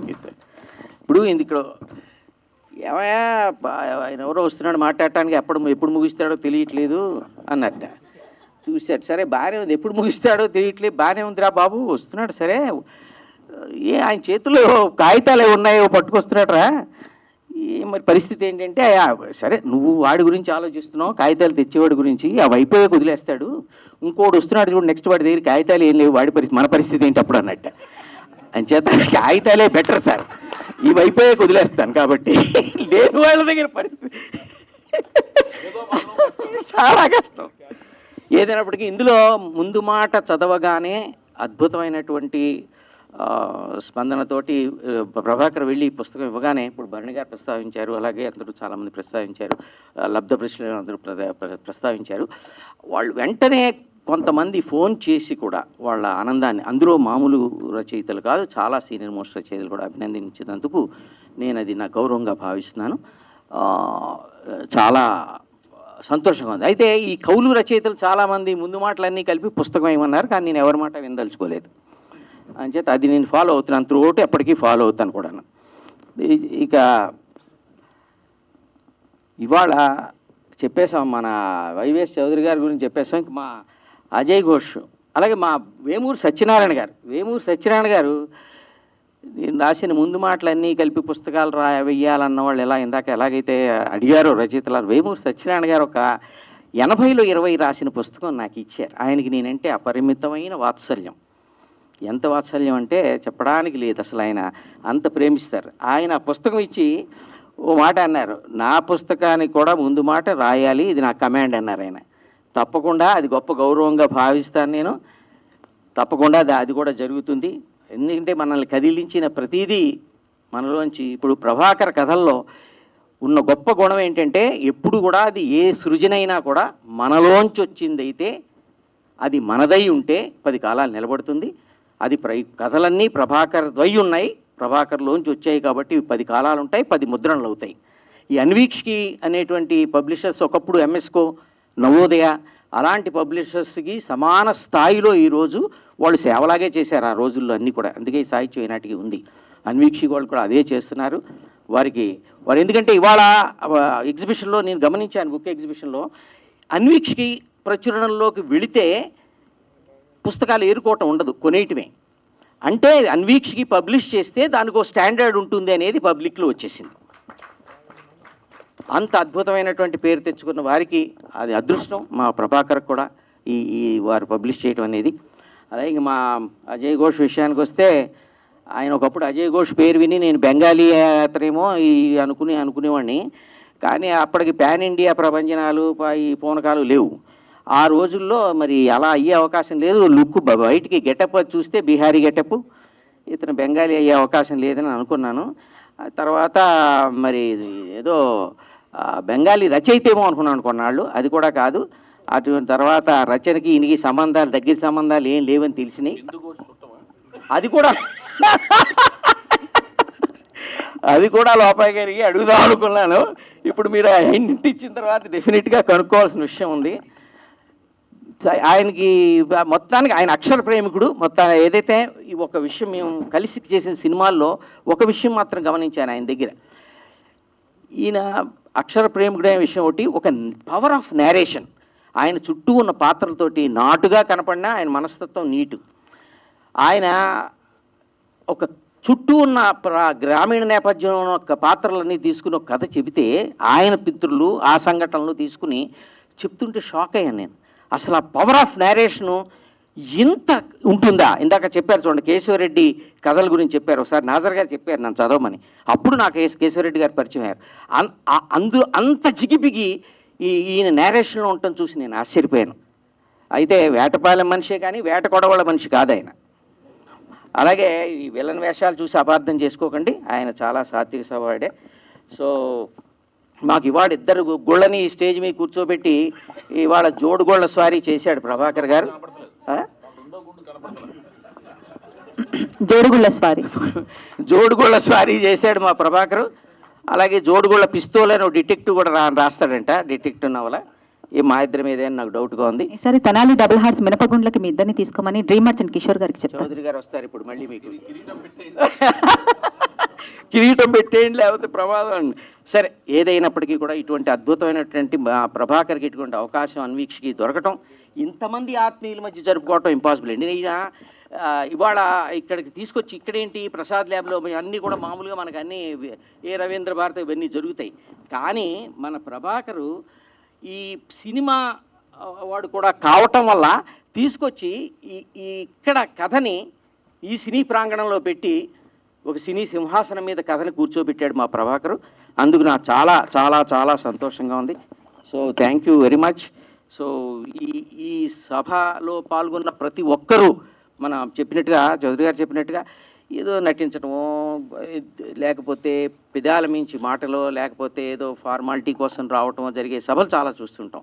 ఇక్కడ ప్రతి ఒక్కరు గొప్ప సంస్కారం ఏంటంటే మీరు గమనించండి, అందరూ ఎవరో పని ఉన్నవాళ్ళు, మా బండి గారు లాంటి వాళ్ళు తప్ప ప్రతి ఒక్కరూ వేదిక మీద ఉన్నారు. ఇక మా చౌదరి గారికి శిష్య ప్రేమ అనుకుంటాను మా ప్రభాకర్ మీద, ఆయన అలాగే కూర్చునిపోయారు. వీరశంకర్ గారు అసలు మాకు పొద్దుటే వీరశంకర్ గారి గురించి పొద్దు నుంచి మొదలెట్టాడు మా ప్రభాకర్. సో సార్, ఇంకెవరిని వెళ్ళనివ్వకుండా ఆపుతున్నారు, వెళ్ళిన వాళ్ళని అండర్లైన్ చేస్తున్నారు. Thank you so much for all of మీ అందరికీ. మరొకసారి మా ప్రభాకర్ని ఆశీర్వదించాలని, ఆయన దర్శకుడిగా మా చౌదరి గారు ఆశీర్వదించినట్టుగా మా కృష్ణవేణి గారి దగ్గరుండి మరీ ఆశీస్సులు ఇప్పించారు. సో మంచి దర్శకుడు కావాలని ఆకాంక్షిస్తూ ఈ పుస్తకం అన్వీక్ష చేతుల్లో పడింది. ఇది సూపర్ హిట్. వాళ్ళు డిస్ట్రిబ్యూటర్స్, వాళ్ళ సినిమాల్లో ఏదైతే డిస్ట్రిబ్యూటర్స్ వాళ్ళ చేతిలో పడిందిరా అంటామో, అన్వీక్షకి చేతుల్లో పడింది. Thank you so much. అలాగే ఈ వేదిక మీద ఉన్న మా సురేంద్ర కృష్ణ గారు కానీ, భరత్ గారు కానీ అందరికీ కూడా మరొకసారి నా కృతజ్ఞతలు తెలియజేస్తూ థ్యాంక్ యూ సో మచ్. అందరికీ నమస్కారం అండి. పెద్దోళ్ళందరూ ఉండరు. ఏమమ్మా నువ్వు లేనిపోయినావు అసలు. అయితే వయసునే సార్, మన వాళ్ళు కూడా పుట్టారు కదా సార్. ఏమన్నా అర్థం ఉందట నువ్వు అసలు.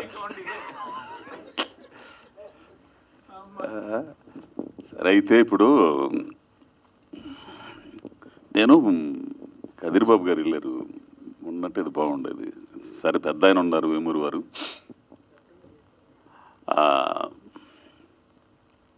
ఎవరన్నా డైరెక్టర్లు వచ్చి నాకు కథ చెబుతున్నప్పుడు నేను అంటా ఉండేవాడిని, ఏమన్నా నీకు సాహిత్యంతో పరిచయం ఉందా అని. అంటే వాళ్ళు అంటారు, ఏం చదవలేదండి, చిన్న చదివానండి, అది ఇది అంటుంటారు. ఒరే స్వామి, పుస్తకాలు చదవంటారు స్వామి, పుస్తకాలు చదివితే భలేగా ఉంటుంది, మంచి జ్ఞానం అవుతుంది, మీరు చూసే దృక్కోణం మారిద్ది, సమాజాన్ని కానీ మనుషుల్ని కానీ ఈ ఆలోచన ధోరణి మారిద్ది. ఏవో 4 కొరియన్ సినిమాలు అవి చూసేసి ఏవో కథలు అల్లుకొని రావడం కాదు అని అంటూ ఉండేవాడిని. అది ఎందుకని అనేవాడిని అంటే, నాకు ఈ మధ్య కమలాకర్ రెడ్డి అని చెప్పి సుకుమార్ గారి దగ్గర పనిచేశారు, అసోసియేట్. విజయవాడ బుక్ ఫెస్టివల్ జరిగేటప్పుడు నా చేత కొన్ని పుస్తకాలు కొనిపెట్టాడు. ఈ చదవండి ముందలని, డాక్టర్ కేశవరెడ్డి అని డాక్టర్ గారు చనిపోయారు. ఆయన ఒక 7 పుస్తకాలు ఉన్నాయి, 7 కథలు. ఒక కథ చదివిన ముందు మా అన్నయ్య కథ చదివిన తర్వాత ఇక అక్కడి నుంచి బిగినైందండి. ఆ పుస్తకాలన్నీ చదువుతుంటే అతడు అడవిని జయించాడు, చివరి గుడిసె, మునిమ్మ, ఇవన్నీ చదువుతుంటే వాడు అమ్మ పడవ ఏంద్ర స్వామి. నాకు ఇంతకుముందు చదివేవాడిని పుస్తకాలు. ఆ తర్వాత ఈ జీవిత పోరాటంలో ఎన్నో అన్నీ మర్చిపోయాను. నేను నడిచి వచ్చిన దారిలో అవన్నీ మర్చిపోయా. ఎట్లా ఉండయి అంటే అట్లా ఉండయి. నాకు అంటే నాకు ఆ చదివిన తర్వాత నాకు నా ఆలోచన ధోరణి కూడా మారింది. అంత శక్తివంతమైంది కథ అనేది. సమాజాన్ని పరిశీలించకుండా, ప్రకృతిని అర్థం చేసుకోకుండా, మనిషిని చదవకుండా, సృష్టిని పరిశీలించకుండా ఎవరు రచయిత కాలేరు, దర్శకుడు కాలేరు, నటుడు కాలేరు. ఇదైతే నాకు అర్థమైంది. సరే, అది పక్కన పెడితే ఈ ఆరిపాక ప్రభాకర్ ఎందుకన్నానంటే, గారు గీరు అంటాం, నాకంటే చిన్నోడు, ఎంతో ఆత్మీయుడండి. ఇతనితో నేను కలిసి అంటే కొద్ది మందితోనే కలుస్తాను నేను. ఇక హైదరాబాదులో నాకు పరిచయం ఉన్నోళ్ళు కొద్దిమందే కలుస్తా. ఆయన ఫోన్లు చేయంగా మనిషి ఇసుగు పుట్టదు. నేనేం ఫోన్లు తీయను. ఏంది చేస్తున్నాడు కానీ పక్కన పడేస్తంట. ఏం చెప్పాలో అర్థం కాదు. చేయంగా అప్పుడు చేస్తా. ఎక్కడున్నారు, ఒకసారి రావచ్చు కదా అంటాడు. వెళ్ళిన కానించి ఆయనతో గడిపిన ఆ కాలం ఉంటుంది చూసారా, ఒక పుస్తకంతో మాట్లాడినట్టు ఉంటుంది. ఆయనతో మాట్లాడుతుంటే ఒక కథతో మాట్లాడినట్టు ఉంటుంది, ఒక సమాజ పరిశీలకుడితో మాట్లాడినట్టు ఉంటుంది, ఒక దైవ సంబంధమైన ఆ ప్రవచనాలు ఈ ఉంటాయి చూసా, అటువంటి వాడితో మాట్లాడినట్టు ఉంటుంది. అదే సందర్భంలో దేశ రాజకీయాల గురించి, రాజకీయ వ్యవస్థ గురించి, రాజకీయ నాయకుల గురించి వీళ్ళందరితో మాట్లాడినట్టు ఉంటుంది. ఎన్నెన్నో అప్పుడే అర్థమైపోయింది ఆ మనిషి వ్యక్తిత్వం. చౌదరి గారు అన్నట్టు ఒక్కొక్క మనిషికి ఒక్కొక్క స్థాయి ఉంటుంది. ఖచ్చితం అండి అది. అసలు ఇది చెప్పిన మాట, నువ్వు పెరిగిన పరిస్థితులు, నీ తోడైన స్నేహితులు, నీ కుటుంబ పరిస్థితులు, నీ ఆర్థిక పరిస్థితి, నువ్వు నడిచి ప్రయాణం చేసిన మనుషులు, వాళ్ళందరి తాలూకు ప్రభావం నీ గ్రాహక శక్తి మీద ఉంటుంది, నీ ఆలోచన శక్తి మీద ఉంటుంది. నేను ఇక్కడికి వచ్చిన తర్వాత ఒక ఆయన అన్నాడు, నువ్వు ఎంచుకునే సర్కిల్ని బట్టే నీ సక్సెస్ ఆధారపడి ఉంటుంది అన్నాడు నన్ను. ఒక హంబక్ సర్కిల్ తోడైందనుకో, మనకు తెలియకుండా పెద్ద హంబక్ అయిపోయి తీరా వెనక్కి తిరిగి చూసుకుంటే చీకటి మిగిలిద్ది. అట్లా నువ్వు ప్రయాణం చేసే మనుషులు ఉంటారు చూసా, వాళ్ళని బట్టే నీ ఆలోచన ధోరణి ఉంటుంది. ఈ మనిషితో నేను ప్రయాణం చేస్తున్నప్పుడు, ఆయనతో మాట్లాడినప్పుడు చాలా అనుకుంటా, చదవాలా, మనం కూడా అనుకుంటా. కానీ తిరగా అక్కడి నుంచి వచ్చేసిన తర్వాత ఇక ఈ బాధలు ఇవన్నీ ఉంటాయి. ఇక షూటింగ్లు, ఈ సమస్యలు ఇవన్నీ, ఎందుకు పెళ్లి చేసుకున్నారో లేనిపోయిన జాతర ఇవన్నీ ఉండేవి. అసలు ఆడో చోట ఇది అయిపోయేవాళ్ళం హ్యాపీగా అనుకొని. తర్వాత రమణ మహర్షి పరిచయం అయిన తర్వాత అసలు అవన్నీ పోయినాయి అనుకో. నిజంగా ఒక రచయిత స్థాయిని బట్టి ఆ కథలన్నీ ఉంటాయి, ఆయన ఆలోచించే ధోరణి బట్టి. కదిరిబాబు గారు అన్నట్టు ఆయన ఒక రచయిత కుటుంబంలో పుట్టాడు. సూరిబాబు గారు అబ్బాయి, ఆయన ప్రముఖ జర్నలిస్టు. ఈయన నడిచి వచ్చిన దారి కూడా జర్నలిస్టు, కథకుడు, నాటిక రచయిత, ఇంకా పాటగాడు, చాలా ఉండే ఆయనలో. పైగా అందగాడు. ఏంది, అందుకే అంత ఓడికి పెళ్లి చేసుకోలే.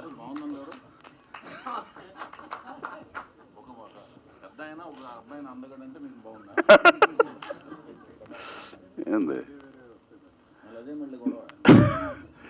సో కాబట్టి ఏంటంటే ఖచ్చితంగా ఇట్లాంటి పుస్తకాలు చదవండి. నేను ఇంకా చదవాల, మొన్న ఇచ్చాడు, చదువుదాం అనుకున్నాను, నాకున్న పరిస్థితిని బట్టి నేను చదవలేదు.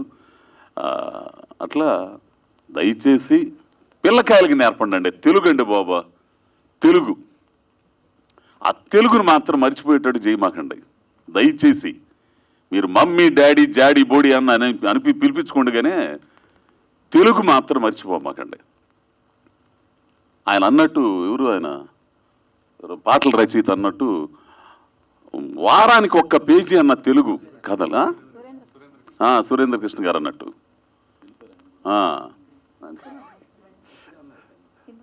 కాబట్టి తెలుగు చదవటం నేర్పపోతే ఎప్పుడు చూసినా ఈ బొచ్చే అయిపోతుంది. ఈ బొచ్చులోనే చదువుతున్నారు ఈ మధ్య, కళ్ళు దొబ్బుతున్నాయి. ఏంది సార్, వేరే పదం మార్చండి సార్ దానికి. ఇవాళ నుంచి మీరు common man sir, RK Laxman common man. నేను కామన్ మ్యాన్ కాబట్టి బొచ్చి అంటున్నా. వద్దు సార్, వేరేది మార్చండి. లేనిపోయిన వ్యవహారం పెట్టేస్తారు సార్ వేరే విధంగా. కథలు కూడా దాంట్లోనే చదువుతున్నారు. పుస్తకం మెయిన్ పుస్తకం కదా. నిజంగా వాళ్ళు ఎవరండి, అన్వీక్షి ఏమయ్యా వెళ్ళిపోయారు వాళ్ళు. గ్రేట్ స్వామి, మీరా నిజంగా గ్రేట్. అసలు భరణి గారు అన్నట్టు నిజంగా యుగాల వరకు మీ పేరు ఉంటుంది స్వామి. ఎవడేస్తున్నాడు స్వామి పుస్తకాల, ఎవడు చేయట్లా, కానీ మీరంటే మీరు గ్రేట్ అండి, అంతే. కాబట్టి అందరూ పుస్తకాలు చదవాలి. ఇంకో విషయం తెలిసిన, ఏదైనా పుస్తకం చదువుదామని పెడదాం, ఇది నేను విమర్శ అయితే అవ్వచ్చేమో. మళ్ళా ఆయన మల్లాల్ గారు ఉన్నారా, వెళ్ళారా? నేను ఒక మాట అంటానండి, నాకు నా అభిప్రాయం, చౌదరి అన్న గారు అన్నట్టు, చౌదరి సార్ అన్నట్టు కాదు అన్నాను, లేదు చౌదరి తమ్ముడు అన్నట్టు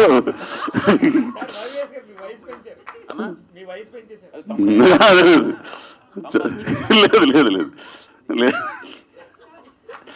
ఇప్పుడు ఏదైనా పుస్తకం చదువుదామని చదువుతుంటే ముందు మాట ఒకటి ఉంటుంది, ఓ ప్రముఖుల చేత రాయించుతుంటారు, ఈ రాసిన ఎవరెవరని కింద చూస్తాం పేరు, ఈయన గురించి అబ్బోడి అమ్మ ఈయనైతే బాగా చెప్తా, ఈయన రాశాడంటే బాగుంటుంది అనుకుంటాడు. అదే చదువుదామంటే కథల గురించి కాకుండా ఆయన గురించి పంపు ఎక్కువ ఉంటుంది. ఆయన పెద్ద ఇదిలాగా రాసేస్తుంటాడు, ఈ అమ్మ ఇదేంద్ర సామె అసలు కథల గురించి ఏమైనా ఇంట్రెస్ట్గా లోన పోయి చదువుతామనే విధంగా ఉండాలిగా, వీళ్ళు తంబేలు పెట్టినట్టు ఏంది ఆయన ఇదిగా ఉంటుంది అనమాట. ఈ పుస్తకం ఫస్ట్ నేను చదివింది ఏంటంటే మా గురువు గారు సుదర్శన్ గారు ముందు మాట రాశారు, ఇవి కథలు కాదు జీవితాలని పెట్టి, ఓహో ఈ గుండు అబ్బు అని చెప్పి చూస్తే చదవాలనిపించాలండి. ముందు మాట రాస్తే లోనకి వెళ్ళి కథలు చదవాలనిపించాలి. ఇది నేను విమర్శ, నాకు పెద్ద పుడింగిలాగా నేను మాట్లాడలే, మళ్ళీ అది గుర్తుపెట్టుకుంటే నాకు అనిపించింది నేను మాట్లాడుతున్నా అది. కాబట్టి చదవండి సామె, పిల్లకాయల చేత చదివించండి, తెలుగును కాపాడుకుందాం, కథలను కాపాడుకుందాం. ఇకపోతే ప్రభాకర్ ఆయనతో మాట్లాడేటప్పుడు చదవాల్సిన పని, ఆయనతో ఉన్న పరిచయం కానీ నేను మమ్మల్ని చెప్పాను, నేను కథలు చదవలేదు, నేను మాట్లాడడం చేత కదా నాకు, నీ కథల గురించి నువ్వు పైకి విలువ మాకు, నువ్వు లేనిపోయినట్టు నువ్వు వస్తే చాలన్నాడు, పైకి పిలిచాడు. ఏదో ఏం మాట్లాడాలని కూడా అది మాట్లాడేస్తా. కాబట్టి ఆయనలో ఒక మంచి దర్శకుడు ఉన్నాడు, ఆ దర్శకుడు ఇంకా బయటికి రావట్లా. మరి చౌదరి తమ్ముడు మరి ఎప్పుడు కరుణిస్తాడు, మరి ఆయన మీ ఆశీర్వాదం నిజం చెబుతున్నా, ఎందుకంటే లేదు అమ్మయ్యా అయిపోయింది. అందుకే మిమ్మల్ని మాట్లాడడానికి ఎందుకంటే మంచి దర్శకుడు అండి, మంచి కథకుడు, మంచి దర్శకుడు. కాబట్టి మీ ఆశీర్వాదం కావాలి, కథలు చదవాలి, ఇవి మళ్ళీ నిర్మాణం పుస్తకాలు ప్రింట్ చేయాలని, వాళ్ళకి డబ్బులు రావాలని, మంచి దర్శకుడు కావాలని కోరుకుంటూ, ఏదన్నా తప్పులుంటే మాత్రం నా మనసులో మాట చెప్పాను, ఎవరు నన్ను ఇబ్బంది పెట్టేది కాదు. మళ్ళీ మీరు ఆనక తంబేలు పెట్టి అవి పెట్టి ఇవి పెట్టి వేస్తుంటారా, అవి పెట్టేస్తారు. సరే మీ ఇష్టం పెట్టుకోండి, ఏంది నేను ఉన్నది ఉన్నట్టు చెప్పా, నా అభిప్రాయం చెప్పా. కాబట్టి మీ ఆశీర్వచనాలు వీళ్ళకి కావాలని కోరుకుంటూ నమస్కారం. చాలా సంతోషం. వేదిక మీద ఉన్న అందరూ ఇంచుమించు నా జీవితాన్ని ఏదో విధంగా ప్రభావితం చేసిన వాళ్ళు, పరిచయస్తులు, ప్రతి వాళ్ళతోటి ఇంచుమించు ఒక మంచి సంఘటన నాకు. వేమూరి సత్యనారాయణ గారు, నేను లేడీస్ టైలర్ సినిమా చేస్తున్నప్పుడు నా వెన్నంటి ఉన్నారు. ఆ తర్వాత నేను వెనక్కి తిరిగి చూసుకోలేదు. అందుకు వేమూరి సత్యనారాయణ గారికి నా కృతజ్ఞతలు, నమస్కారాలు. అలాగే మా సుదర్శనం గారు సినిమా ఇండస్ట్రీకి వచ్చినలాగా అయితే నాకు ఆత్మీయ మిత్రుడు. చాలా ఏళ్ల పాటు మా ఇంటి పైన సాహితీ గోష్ఠిలో ఖచ్చితంగా ఉండే మెంబర్. అప్పుడు మేమంతా దగ్గరగా ఉండేవాళ్ళం, నేను, వీణాపాణి, వేణు, సుదర్శన్. ఇలాగ ఖదీర్ బాబు తెలుగు సాహిత్యంలో ఒక ప్రభంజనం అని చెప్పక్కర్లేదు. అతని శైలి చాలా ఆత్మీయంగా ఉంటుంది. ఇలాగా ఇంకా ప్రసిద్ధులైన వాళ్ళు చాలామంది ఉన్నారు. మా సోదరుడు హరివీర భయంకర రూపంతో సినిమాల్లో కనపడుతూ అతి సామాన్యంగా బయట ఉంటాడు. అలాగా చౌదరి గారికి నాకు ఒక ఆత్మీయ అనుబంధం ఉంది. నన్ను పిలిచి మరి అమెరికాలో ఒక సినిమా, రే అనుకుంటా కదా స్వామి, రే సినిమా మేము కలిసి చేసాం. అలాగే ప్రతి వాళ్ళతోటి ఏదో ఒక విధమైన అనుబంధం ఉంది. ఇవాళ ఈ పుస్తకావిష్కరణ, ఈ పుస్తకానికి దీనికి ఖచ్చితంగా ఒక విషయం నేను మాట్లాడాలి. పూర్వం ఒక పుస్తకం ఒక రచయిత ఏదైనా రాసుకున్నాక శ్రీపాద సుబ్రహ్మణ్య శాస్త్రి గారు చెప్పినట్టు నేనే పుస్తకం రాసుకుని నేనే దాన్ని ప్రింట్ చేసుకుని నేనే అమ్ముకోవడం కన్నా దౌర్భాగ్యం ఏం లేదన్నాడు. అలాంటి దౌర్భాగ్య స్థితి నుంచి మనల్ని రక్షించిన వాళ్ళు అన్వీక్షకి సంస్థ. చాలా ఆశ్చర్యము పరమానందము కలుగుతుంది ఈ విషయంలో. ఎందుకంటే చాలా ఏళ్ల క్రితం నేను కూడా నా పుస్తకాలు ఇంచుమించు అన్నీ ఎవరో ఒకళ్ళు వాళ్ళ ఆర్థిక సహాయంతో ఆరంభంలో ఉత్తరోత్తర 4 రూపాయలు సంపాదించాక నేను వేసుకోవడం, అసలు మన పుస్తకాన్ని వేసుకోవడం అంటే అంతకన్నా ఆయన చెప్పినట్టు చాలా బాధాకరం అన్నమాట. ఎందుకంటే మన గురించి మనమే చెప్పుకుని భజన చేసుకుంటున్నట్టుంది. అబ్బా ఎంత బాగా రాశాడు అని ఎవడైనా. అందుకనే రాజస్థాన్లలో పూర్వం రాజులకు అంకితం ఇస్తాం, వాళ్ళు వేస్తూ ఉండేవాళ్ళు. అట్లా మళ్ళా ఆ సాంప్రదాయం అంటే ఇద్దరు మహి బెజవాడ, వెంకట సిద్ధారెడ్డి తెలుగు పబ్లిషింగ్ రంగంలో ముఖ్యంగా వాళ్ళ పేర్లు శాశ్వతంగా నిలిచిపోతాయి. అది నేను నిలిచిపోవాలి కూడా. ఎందుకంటే వాళ్ళు చేసిన కృషి ఊళ్ళంత డబ్బులు వస్తున్న ఉద్యోగాలు మానుకుని కేవలం భాష మీద ఇంట్రెస్ట్ తోటి ఇక్కడికి వచ్చి మెల్లిగా అసలు నేను పుస్తకాలు పత్రికలే మూసేస్తున్నారు, పుస్తకాలు వేసేవాడు ఎవడు లేడు, కొనేవాడు లేడు, చదివేవాడు లేడు. ఎంతసేపు ఏ స్థాయికి ఎదిగామా దిగజారేమో తెలియదు. నా అంతటి నేను ఐప్యాడ్ చూస్తూ ఒక దశలో మన పుస్తకం చదువుతూ ఒక దశలో ఇలా అన్నాను, అలవాటు అయిపోయింది ఇలా తోసేయడం పక్కకి, స్లైడ్ చేయడం అలవాటు పుస్తకాన్ని కూడా ఇలా అంటున్నాను అన్నమాట. అంత పట్టేసిన రోజులు. పుస్తకం పబ్లిషింగ్ ప్రారంభించి మరి ఎన్ని కష్టాలు పడ్డారో ఎన్నో తెలియదు. ఇవాళ అన్వీక్షకి వాళ్ళు నా పుస్తకం వేస్తున్నారు అంటే ఒక పెద్ద స్థాయి, అంటే నోబెల్ ప్రైజ్ నాకు వస్తుంది అన్నంత ఆనందంగా వాళ్ళు చెప్పుకుంటున్న రచయితలు అంటే బాగుంది. రెండోది మరి వాళ్ళ టైం ఎంత మంచిదో. వాళ్ళు ఆరంభించిన తర్వాత ఇవాళ మనం అనుకుంటున్న పుస్తకాలు చదవడం పెరిగింది. పుస్తక విక్రేతం చాలా లక్షల్లో పుస్తకాలు ఈ మధ్య. ఒక కుర్రాడు పుస్తకం ఏదో వేశారు వీళ్ళు, అది నేను చదివి, అతను ఫిన్లాండ్లోనే ఎక్కడో ఉంటాడు. అతని పేరేంటండి? రవి మంత్రి. లక్షల్లో కాపులు అమ్ముడుపోయాయి. అయితే ఇంత అమ్ముడుపోవడానికి రీజన్ ఏమిటా అని నేను ఇక్కడి నుంచి ముంబై పెడుతున్నా ఏదో హిందీ సినిమా యాడ్ కోసం.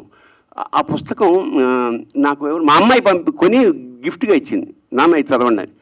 నేను ఇక్కడి నుంచి అక్కడికి వెళ్ళి 2 గంటలు చదివేసి దిగాక అక్కడికి ఫోన్ చేశా అతనికి. అతను వేరే దేశంలో ఉంటాడు, ఎక్కడికో వేరే అతను చాలా థ్రిల్ అయిపోయాడు.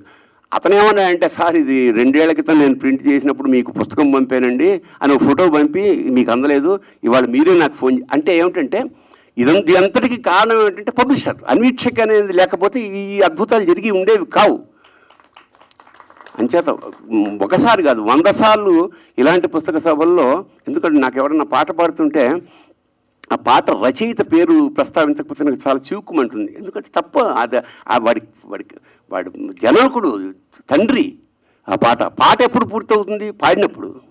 అలాగా ఈ అంచేత మరొక్కసారి ఈ సంస్థ అన్వీక్షక్ అనేది శాశ్వతంగా ఈ తరం తర్వాత ఇంకో తరం ఇలా తరతరాలుగా అన్వీక్షకి శాశ్వతంగా ఉండాలని, ఉంటేనే తెలుగువాడికి కాస్త 4 ముక్కల పుస్తకాలు మిగులుతాయని మనస్ఫూర్తిగా నమ్ముతూ ఉండాలని తీవ్రంగా కోరుకుంటూ ఇప్పుడు భావయామి.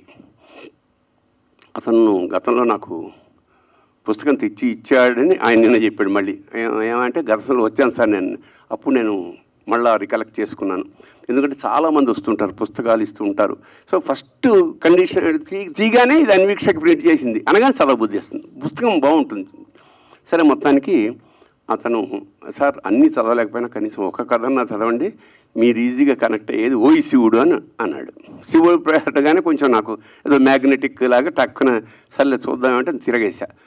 బాగుంది. అంటే శ్రీకాకుళం అతను వైజాగ్లో ఉండడం వల్ల శ్రీకాకుళం యాసని బాగా ఉడిసిపట్టుకుని చాలా రియలిస్టిక్గా ఒక మనం ఊహించని క్లైమాక్స్ వచ్చేలాగా ఒక అద్భుతమైన కథ రాశాడు. అందులో చివరి దశ లాస్ట్ 4 లైన్లు ఏమిటంటే చిన్న షాక్ తిన్నా, ఎందుకంటే నేను రాసిన నాలో అన్న శివుడు గలడు అంటూ ముగించాడు అన్నమాట. నాకు తెలియదు ఆ విషయం. ఏదేమైనా కథ బాగుంది. ఆ తర్వాత సుదర్శనం గారు రాసిన ముందు మాట చదివా. అన్ని 4-5 కథలకి ఆయన సంక్షిప్తంగా దానిలో ఏమేం జరిగిందని ఇచ్చాడు. ఆ తర్వాత అతను చెప్పాడన్నమాట, నేను కథా రచయితనే కాకుండా నేను దర్శకుడిని ఒకసారి సీతాయణని తీశాను, ఈ మధ్య రామన్ రాఘవన్ చేశాను. సో నిర్మాత, దర్శకుడు, రచయిత ఇలా వివిధ క్వాలిటీస్ తోటి ఇవాళ ఈ స్థాయికి వచ్చి భావయామి అనగానే భావయామి అన్నమాచారి కీర్తనకు వచ్చేస్తుంది. భావయామి చేత ఈ కుర్రాడులో ఉండే అగ్ని తపన ఇలా పుస్తక రూపంలో బయటికి రావడం, ఇవాళ అతనికి గురుతుల్యులు, గురువులు లేదా ఇండస్ట్రీలో తారసపడ్డవాళ్ళు, బాగా సాహిత్య రంగంలో వెలుగొందుతున్న వాళ్ళందరినీ సమీకరించి తీసుకొచ్చాడు. బాగుంది. స్టేజ్ అంతా అంతే. ఈ స్థాయి వాళ్ళు రావడం చాలా అరుదు, ముఖ్యంగా సాహిత్య అభిలాషులు. సో హాల్ కూడా నిండింది కాబట్టి నా మనసు కూడా నిండింది.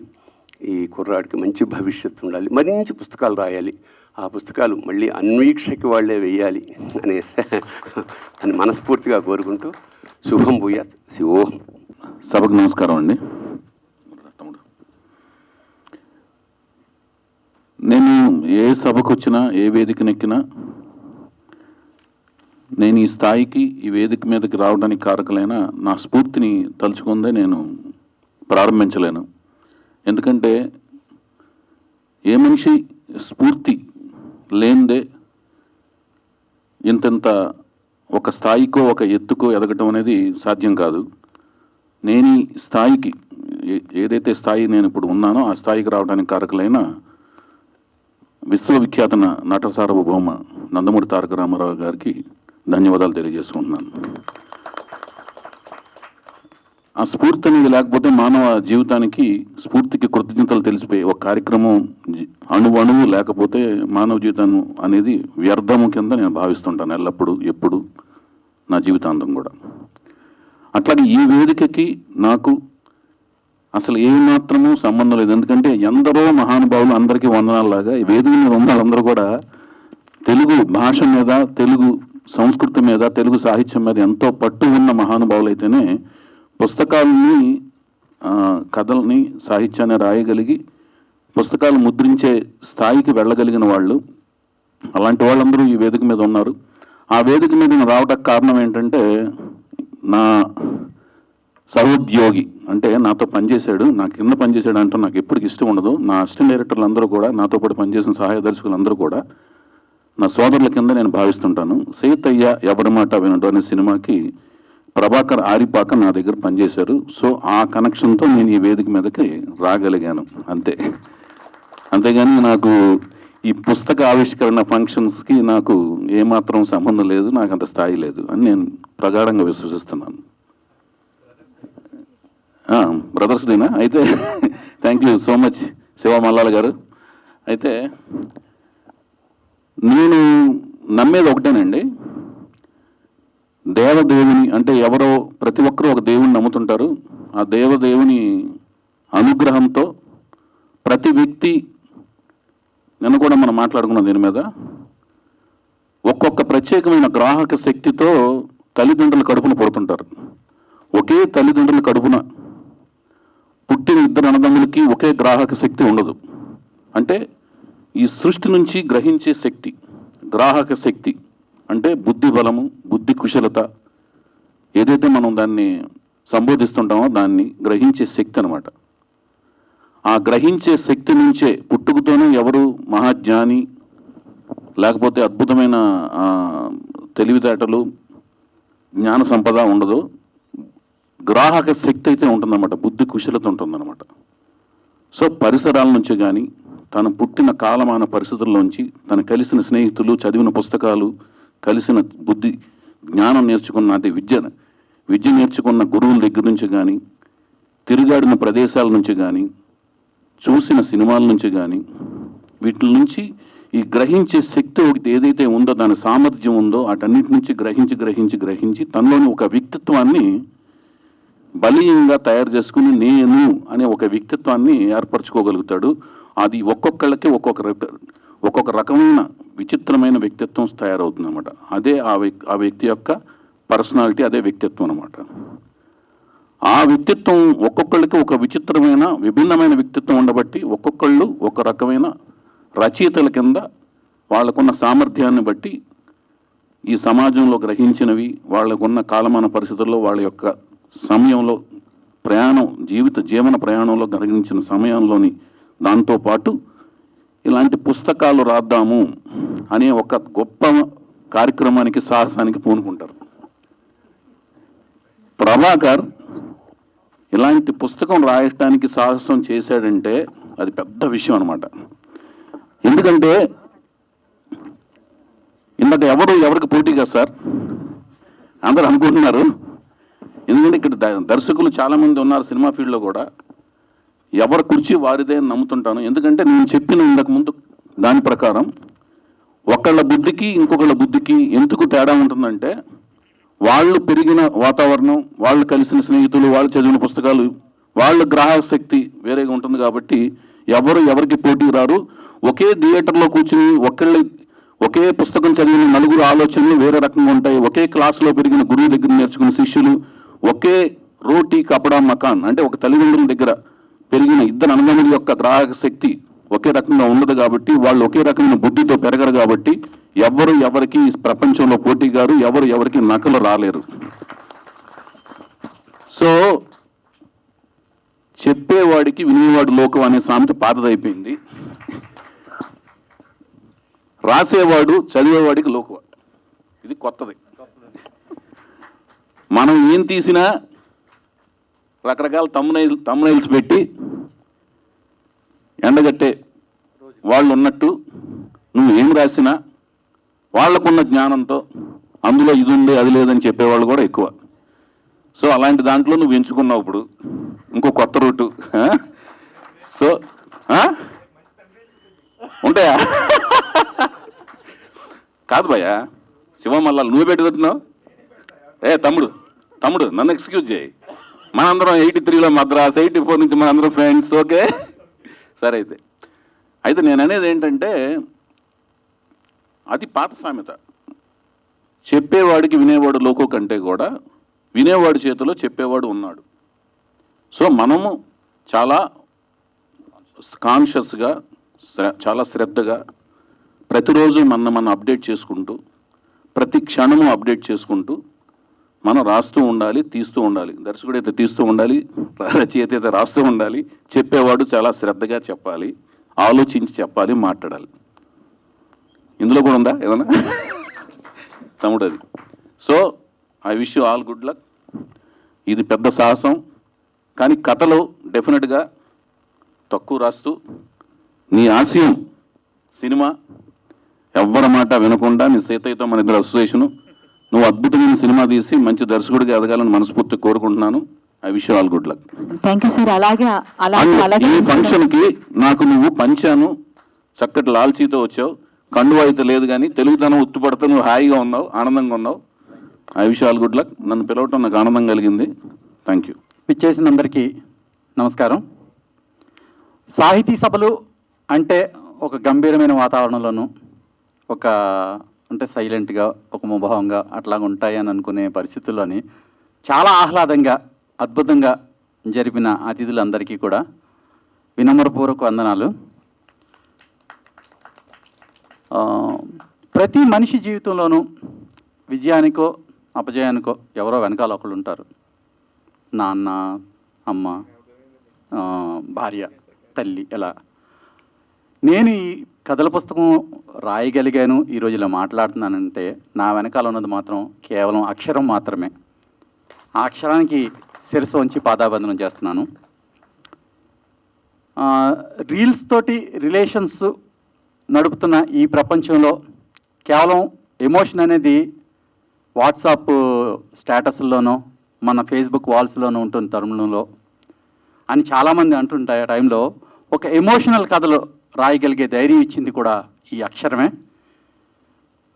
పాఠకులు దాదాపు లేరు అని కొంతమంది అంటున్నారు, కానీ పాఠకుల్ని రీబర్త్ చేసిన అన్వీక్షికి వాళ్ళు ఈ పుస్తకాన్ని ప్రచురించడం నిజంగా నాకు చాలా అదృష్టం. ఇంత మంచి సభ జరగడానికి అవకాశం ఇచ్చిన ఎందరో మహానుభావులు, అయితే వారందరికీ జ్ఞాపిక ప్రదానం చేయడానికి ముందు అనుకుంటున్నాం. బాగా రావడానికి ఎంతోమంది సహకరించారు. బంధువులు, మిత్రులు, మా కుటుంబ సభ్యులు, మా తల్లిదండ్రుల ఆశీర్వాదం, ఎంతోమంది ఈ బుక్కి సహకరించిన వాళ్ళందరికీ కృతజ్ఞతలు. అలాగే మా ఫ్యామిలీ ఫ్రెండ్స్ అయినటువంటి భాగవతులు మురళీమోహన్ గారు, సాహిత్యారెడ్డి గారు, గారపాటి ప్రసాద్ గారికి, ఇలా అలాగే మిగిలిన అందరికీ, మంచి బుక్ని ఇచ్చిన అన్వీక్షి వాళ్ళకి, మీడియా మిత్రులకి అందరికీ, అలాగే దర్శక సంఘ సభ్యులందరికీ కూడా కృతజ్ఞతలు చెప్తున్నాను. జై హింద్.